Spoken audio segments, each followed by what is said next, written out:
Graça e paz. Nós vemos as pessoas, a palavra diz que nos últimos dias as pessoas seriam amantes de si mesmas.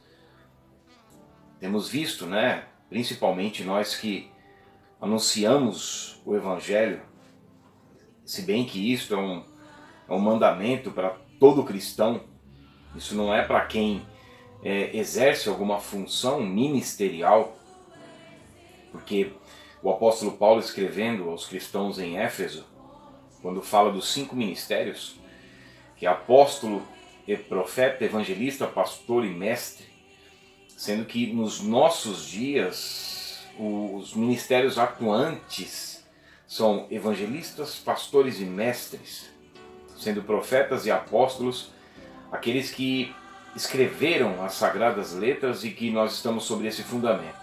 Efésios 2:20, Paulo fala isso.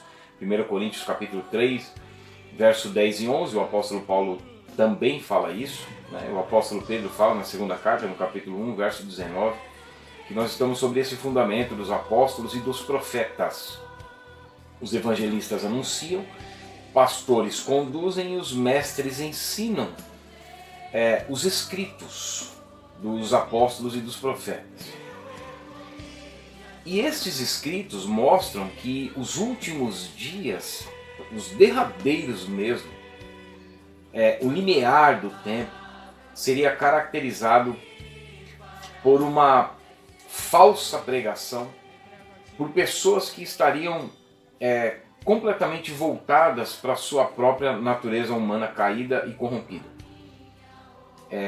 Se nós pegarmos os primeiros 11 capítulos da Bíblia, né, chamado ali de Éden, Dilúvio e Babel, a criação e a rebelião, o dilúvio em uma desobediência, e que o Senhor disse que seria comparado aos dias, né, os últimos dias seriam comparados aos dias de Noé, e isso está lá em Mateus 24, 37 a 39, logo quando o Senhor ele identifica a parábola da figueira, que seria Israel retornando, como retornou em 1947 e 1948, cumprindo parte do Vale de Ossos Secos lá de Ezequiel capítulo 37, versículo de 1 a 13, porque eles não foram restaurados ainda para a salvação, mas sim para a reedificação de uma nação, como diz em Isaías 66:8, uma nação formada em um só dia, que isso nos possibilitaria identificar cada vez mais o período do fim, como Israel completou, está para completar na realidade, 70 anos de existência pós-retorno. Então Jesus diz: aprendei, pois, a parábola da figueira, quando os seus ramos se renovam e as suas folhas brotam. Israel, então, é uma potência global. Não vou entrar no mérito desse florescimento, como está em Isaías 35, Jeremias 31:35, Jeremias 30:19, Zacarias capítulo 12, em que quando Israel voltasse e estivesse então já com uma figueira, os seus ramos brotando, os seus, toda essa reestrutura de Israel, estaríamos próximos do fim. Nisso Jesus direciona o texto mostrando como seria os arredores, como estaria reagrupada, né, as profecias bíblicas, como em Lucas 17:28, Lucas 12:54 a 56 e Lucas 17:28, quando o Senhor também compara com os dias de Ló, né, que seria toda a depravação moral, toda a inversão de valores, toda a luta, a corrupção contra a família tradicional. Jesus mostra que seria dessa forma: as pessoas elas comprariam, elas edificariam, as pessoas estariam se gabando de uma posição financeira, de uma posição social, da condição financeira, e os dias de Noé como as pessoas se sentindo donas de si mesmas, né, sem ter a quem dar satisfação. Quando fala que comiam, bebiam, casavam e davam-se em casamento, até o dia que veio o dilúvio e os levou a todos. Esse dilúvio seria o juízo de Deus, que viria logo depois de uma grande apostasia, que é o que eu quero falar. Um ajuntamento das pessoas em torno de falsos profetas. Isso é o que mais caracterizaria o período do fim. Sempre houveram, né, falsos profetas. Nós pegamos na história, surgia um aqui, surgia outro ali, mas a Bíblia identifica o tempo do fim como muitos. Tudo que não te conduz, toda pregação, todo louvor, toda a escritura, né? O apóstolo Paulo fala isso nessa primeira carta, na segunda carta apocalíptica, né, do apóstolo Paulo aos Tessalonicenses. Ele fala que nós não deveríamos nos mover da nossa mente com facilidade, porque nós devemos ter a mente de Cristo. E a mente de Cristo ela só pode ser formada na vida em uma pessoa se essa pessoa ela é levada pelas Escrituras. Quando Lutero vai em Worms, na dieta de Worms, e ali ele defende as Escrituras, né, um apologista, defendendo que nós devemos voltar à fonte, voltar às Escrituras, o apóstolo Paulo, Martinho Lutero fala isso. Ele fala, eu não posso me retratar, eu não posso renegar, porque a minha consciência está presa aos textos da Bíblia.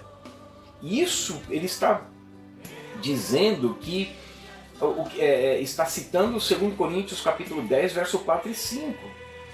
Né, que as armas das nossas milícias não são carnais, mas sim poderosas para com Deus, para anularmos sofismas e destruir toda fortaleza que se levanta, e altivez, né, que é a arrogância do ser humano, que se levanta contra o conhecimento de Cristo, e deixar ser levado cativo, preso, a nossa mente à obediência à palavra de Deus, como cita um dos componentes da armadura de Deus, de Efésios capítulo 6, dos versos 10 a 18, que vai falando que é o capacete da salvação, a nossa mente formada pela palavra. Então a única forma de nós estarmos protegidos, e aí o apóstolo Paulo fala na segunda carta aos Tessalonicenses, no capítulo 2, verso 2, capítulo 2, verso 2, ele fala que nós não devemos nos mover da nossa mente com facilidade, quer por epístola, quer por palavra, quer por espírito, ou seja, quer por alguma coisa escrita, ou quer por alguma pregação, ou quer por alguma revelação, suposta revelação. Nós devemos então focar toda a nossa vida, estabelecer a nossa vida no fundamento que é a palavra de Deus, como o Senhor Jesus fala sobre os dois fundamentos, um edificado sobre a areia e outro edificado sobre a rocha.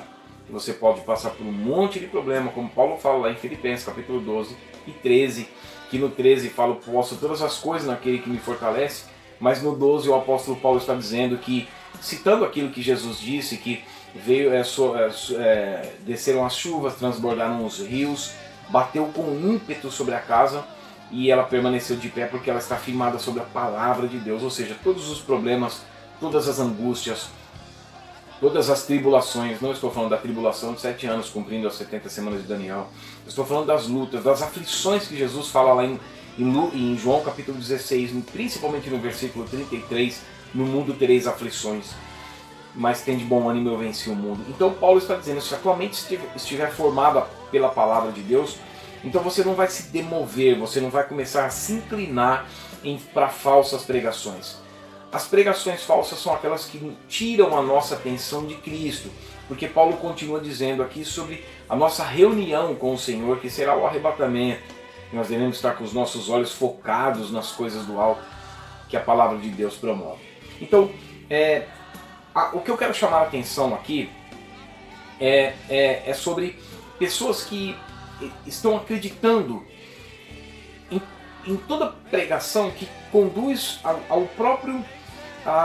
própria vontade humana. Quando Paulo fala lá na segunda carta a Timóteo, que é uma das cartas pastorais, no capítulo 4, no verso 1 a 4, ele fala que muitos apostatariam da fé, cairiam da fé bíblica e se juntariam, se cercariam de mestres segundo as suas próprias cobiças. Os falsos profetas, eles sabem o que as pessoas querem ouvir, porque é identificado o período do fim, como está em 2 Timóteo, também no versículo 3, do capítulo 3, do verso 1 a 4.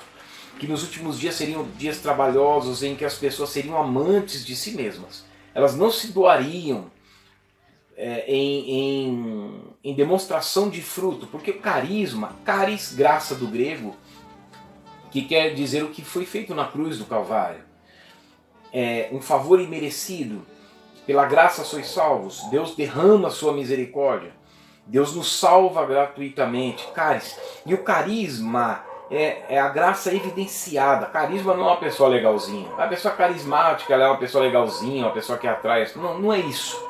Carisma é a graça de Deus evidenciada através dos frutos. E esse fruto não é você arrancar de Deus o que ele tem. E isso que falou foi Satanás, lá em Mateus 4,9. Tudo isso te darei se prostrado me adorares. Não. 2 Coríntios capítulo 5, verso 14 a 17, o apóstolo Paulo vai dizendo assim: o amor de Cristo nos constrange, de sorte que um morreu por todos, Cristo na cruz, então logo todos morreram, para que aqueles que vivam não vivam mais para si mesmos. Olha para isso aí, gente. Filipenses 2,5 fala assim: tende em vós o mesmo sentimento que houve também em Cristo Jesus. Qual o sentimento que houve em Cristo Jesus? O qual não julgou por usurpação, apego, o ser igual a Deus, antes a si mesmo se esvaziou. João Batista diz assim: importa que ele cresça e que eu diminua. Como Cristo cresce em nós? A palavra de Deus implantada em nossos corações vai gerar frutos para Deus. Então eu não estou em primeiro lugar. A gente ouve muito isso: você tem que se amar acima de tudo. Não. O que diz o mandamento? Amarás o Senhor teu Deus de todo o teu coração, de toda a tua força, com toda a tua alma, com toda a tua inteligência, todo o teu ser, e ao próximo como a ti mesmo.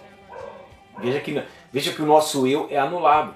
Só que as pessoas, a grande massa, o apóstolo Paulo identifica isso, como eu falei, 2 Timóteo capítulo 3, verso 1 a 4, os últimos dias seriam tempos trabalhosos, difíceis, porque as pessoas seriam arrogantes, egoístas, traidoras, e vai falando, e aí diz no versículo 4, mais amigos dos prazeres do que amigos de Deus. Então, você pega os 11 primeiros capítulos da Bíblia, Éden, dilúvio e Babel, rebelião.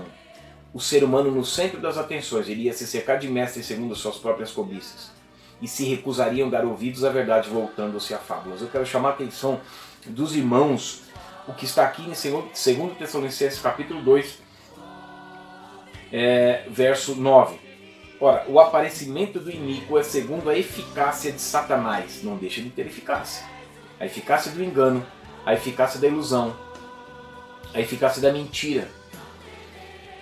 Particularmente, pelo que a Bíblia me apresenta, eu acredito que já existam soluções para muitos problemas, até mesmo na ordem de saúde. Tudo isso será lançado na tribulação pelo anticristo. Eu acredito que já existam, não tem como nós não crermos dessa forma. Já existe a solução para muitos problemas. E o que as pessoas estão buscando é isso. Se nós pegarmos toda a história da igreja, em que pessoas verdadeiramente cristãs, que foram convertidas, que o reino de Deus está acima de tudo, e o amor a Deus, a palavra de Deus está acima de tudo, isso aqui, olha, para chegar nas nossas mãos, muitas pessoas morreram. Pessoas que a Bíblia diz lá em Apocalipse, mesmo em face da morte, não amaram a própria vida. E lá em Apocalipse 2,10, Jesus fala assim: ser fiel até a morte, dar-te-ei a coroa da vida. Não está falando que vai livrar da morte, está falando para ser fiel até a morte. Então, a fé produz isso. E nós teremos vida eterna. Não estou falando que necessariamente isso tem que acontecer. Eu estou querendo fazer aqui, mostrar a distinção e o contraste entre a verdadeira pregação que promove doação e a falsa pregação, porque quem se recusa a dar ouvidos à verdade faz que nem um jovem rico. Ele se apega ainda mais ao que tem e quer mais. A verdadeira pregação, quando ela é ouvida como Zaqueu, se dispõe, se desprende, não tem por usurpação, não tem apego, mas tem o sentimento de Cristo que foi se esvaziar por causa do reino, para deixar a palavra encher. Então, as pessoas hoje estão atrás dos seus benefícios. Elas não querem nem saber, como Pedro fala na primeira carta, no capítulo 2, verso 1 a 5, desejar ardentemente o genuíno leite espiritual que nos é dado para crescimento, para a salvação. As pessoas estão longe da Bíblia. Elas estão longe da compreensão da palavra, que é mandamento do Senhor, como diz em João 5,39. Examinai, pois, as Escrituras. Porque se vocês julgam ter nelas a vida eterna, você vai examinar. E elas testificam de Cristo. Ou seja, a Escritura, examinada de forma bíblica, doutrinária, ela vai te conduzir a Cristo. E quando nós somos conduzidos a Cristo, nós diminuímos. Lucas 24:27, Jesus diz que toda a espinha dorsal do Antigo Testamento, que foi revelada no Novo, o Antigo Testamento ele é revelado à luz do Novo Testamento, fala de Cristo. Toda. Os salmos, a lei e os profetas falam de Cristo. Então nós somos conduzidos a Cristo e não a nossa natureza humana caída e corrompida. Mas todos que são levados a isso, eles serão enganados por Satanás, pelo governo do anticristo, por essa nova era que já está aí, pela mídia corrompida, caída, podre. E aí no versículo 9, no finalzinho, com todo o poder e sinais e prodígios da mentira, e com todo engano da injustiça aos que perecem, porque não acolheram o amor da verdade para serem salvos. É por este motivo, pois, que Deus lhes manda a operação do erro para darem crédito à mentira. Olha o peso disso. As pessoas estão sendo enganadas não é porque os falsos profetas têm poder para isso. É porque elas já rejeitaram a palavra, elas já rejeitaram a Cristo, elas já rejeitaram verdadeiramente o que a palavra de Deus promove em nós, que é frutos para Deus, e não todo o bem-estar que nós estamos procurando. Nos voltarmos verdadeiramente para a mensagem. Elas já rejeitaram isso. Então Deus envia a operação do erro e do engano para elas acreditarem na mentira. Por isso que elas acreditam nessa gama de falsos profetas. Elas já rejeitaram a palavra de Deus. Então eu quero chamar a atenção para isso. Muitas pessoas que estão rejeitando a Cristo não foi porque elas se acham no direito de escolher. Sou eu que estou escolhendo, eu sou o dono da minha própria vida. Não, é porque ela já foi rejeitada por Deus. Só que a arrogância humana é tamanha que ela continua cega no seu pecado, que a conduzirá ao inferno eternamente. Então, eu quero chamar a atenção dos irmãos para isso. Você que está em dúvida, né? Judas escrevendo, ele diz assim na pequena carta apocalíptica, também antes do Apocalipse, ele diz assim para nós pregarmos, arrebatando essas pessoas do fogo, esses que estão na dúvida. Então, se você está na dúvida, eu, como Paulo fala em Romanos 12, eu rogo, eu suplico pelas misericórdias de Deus e de Cristo Jesus, que há de julgar vivos e mortos, que você deve apresentar o seu corpo por sacrifício, não sacrifício de morte, mutilação, autoflagelação, não, mas sacrifício. Se voltar para a palavra de Deus, renunciando à própria carne, em tudo aquilo que é a contaminação do pecado e da corrupção, vivendo uma vida normal, tendo um namoro santo, um noivado santo, um casamento, trabalhando de forma normal, estudando, se formando, não há problema nisso, se divertindo, não há problema nisso, mas mantendo o foco na palavra de Deus. Amém? Deus abençoe a tua vida em nome do Senhor Jesus.